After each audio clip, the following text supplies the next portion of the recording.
is a prophecy about the future, obviously. He says this in Isaiah 35, and I want to just really focus on verse 6. You can read the context later.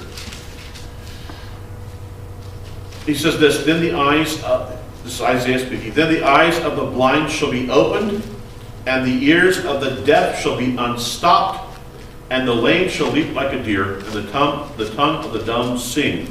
For waters shall burst forth in the wilderness and streams in the desert. You can read the context a little bit later on.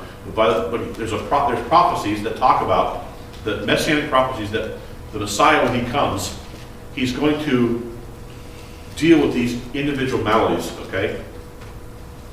The lame shall leap like a deer. Now, look at Luke chapter 7. Luke chapter 7, going just a few chapters, a few books over, Matthew, Mark, Luke. Look at Luke chapter 7 and verse 18. Luke chapter 7, verse 18. This is John the Immerser, who sends two of his representatives to Yeshua, at least two. In verse 18 he says this, then the disciples of John reported to him concerning all these things, and John, calling two of his disciples to him, sent them to Yeshua, saying, are you the coming one, or do we look for another? When the men had come to him, they said, Yochanan the Immerser has sent us to you, saying, are you the coming one, or do we look for another? In that very hour he cured many of infirmities, afflictions, and evil spirits, and to many blind he gave sight. Yeshua answered and said to him, go and tell John the things you have seen and heard, that the blind see, the lame walk. Lepers are cleansed, the deaf hear, the dead are raised, the poor have the gospel preached to them, and blessed is he who is not offended because of me. Isaiah 35 had said that this is what the Messiah would do when he comes. So he's doing the works of the Messiah by bringing healing. Now notice what happens. What happens to you if you can't walk for, let's say, we've already seen, I've seen it just recently. What happens if you can't walk for 6 months? Your muscles atrophy. Yeah, you have atrophy. Your muscles start to shrink. Now what's interesting is that when Yeshua heals this man, let's say he heals the paralysis, whatever's causing him to be unable to walk. What's interesting is he's able to walk immediately. In other words, what Yeshua does, and here's my point, he reverses the effects of time. He's able to reverse the effects of this atrophy so that the man's muscles, not only what was causing the paralysis, but now the atrophy would, yeah. It actually goes beyond that. There's a thing called contracture where the tendons contract so much that you can no longer use the limb. The atrophy you can actually work with and develop back. Right. The contraction you cannot. That is a genuine miracle, because once that's happened, we can't medically even correct that. Right. And I'm just trying to say that he's able to reverse the effects of time. That even as the, besides just the malady itself, just the issue of paralysis, let's say you cure the, if I were to go into a hospital, and let's say I could surgically help somebody reverse the effects of paralysis, that doesn't mean they'd be able to walk immediately. That's true. Because of the issues you're raising and the atrophy. Yeah. So even with my surgeries, I said, hey, you know what? We got rid of your paralysis. You can use your legs now. They wouldn't be able to use them. Not right away. You have to go through the therapy. And as you're saying, there may be some things that are irretrievably gone. Even if I surgically reverse the paralysis, it wouldn't mean they could walk. But he's able to take, not only reverse the paralysis, but he's able to say to the man, get up and walk right now. And over time, there had to be atrophy. 3 months you get atrophy. You start, less than 3 months you get atrophy. You've got to use the muscles in order for, your muscle contractions are what pushes from your feet, your feet are, and your calves are what push, the contraction of the muscles is what pushes the blood back up and allows it to, when you're standing, to keep moving up and down your body. It's true. So you don't use your feet. If you just stay off your feet, the muscles start to shrink. But yet he is able to reverse the effects of time. He's able to say, you know what? I can do it all right now. And you'll be able to walk. And in the coming kingdom, all effects of illness will be wiped away. The kingdom eventually comes in its fullness. He can He will wipe away all of the maladies, all of the illnesses. And once there is no more sin, then there will be no more sickness. Both will be gone. Both will be gone. All right, questions or comments? Questions, comments? So Einstein is right and time is relevant, at least for God. It is irrelevant. He lives outside of it. Right. He steps into it. Time is a creation. Right. And God creates time. He lives in eternity. Right. So for him, he can step into time and reverse the effects of it instantaneously. Yeah, I experienced something when my father passed away. I was in the hospital with him and I waited for him. And, you know, as he would go and everything. I spent 18 hours in a steel chair. I swear it felt like 10 minutes.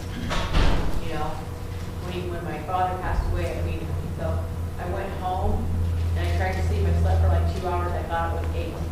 And I got up, I went back to the hospital, and time, I would look up and it would be like 1 o'clock, and then look again, it was 4 o'clock. And it was really kind of strange. And then when my dad passed away, you know, I got this, I was able to, and I tell you, the room was like really bright and really crisp, as if the lines of the walls touched them, it would cut you.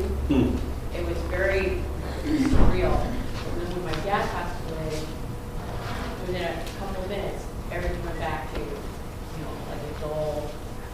Yeah, correct. It was very enlightening, you know. But I just thought that was good. To me, I think death is a really spiritual and holy moment. Which is why, because of who Yeshua is, he is able to reverse the effects and the erosion of time. So not only is he able to heal, but then the erosion of time is able to be reversed as well. So it's like, because he steps outside of it. And in fact, really what the healings are is him applying the distant future, the eternal future, to the present. He's taking from outside of time and bringing the eternal future into time.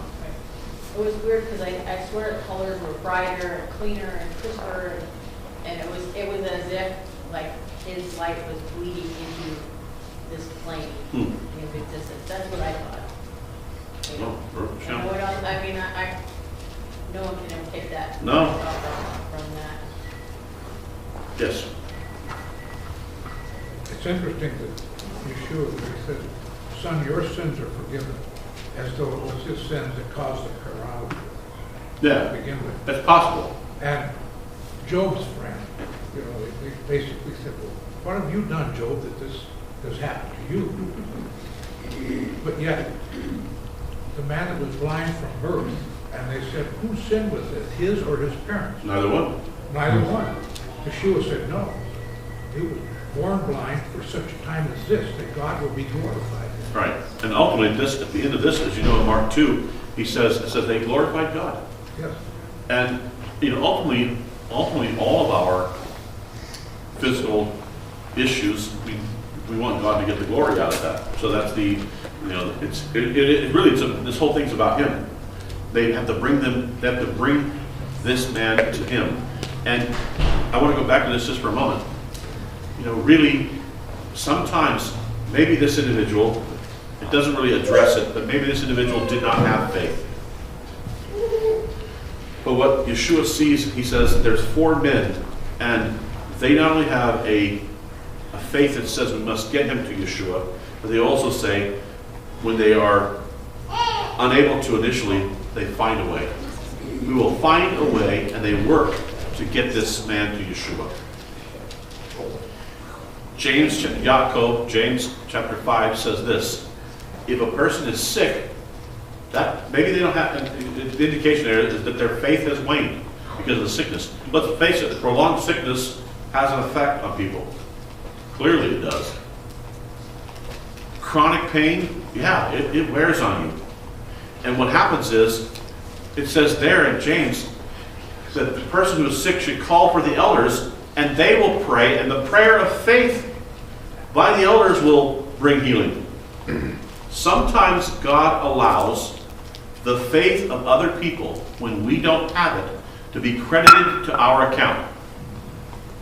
And based on that accreditation to our account, he brings healing to us.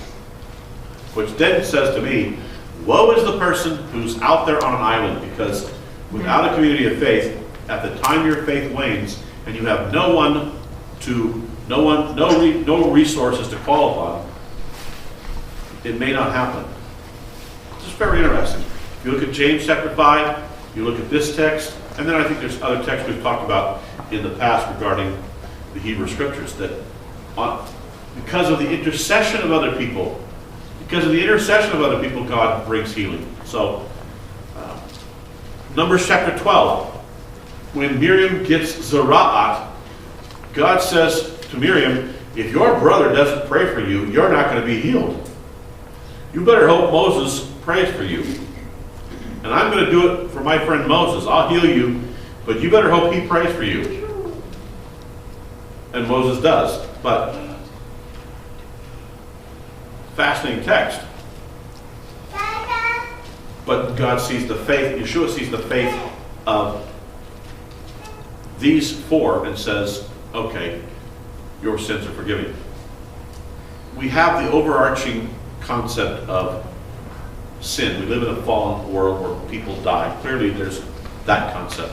And then the issue, as Bill was bringing up, is it a particular sin in that person, or is it just so that person can receive the glory of God?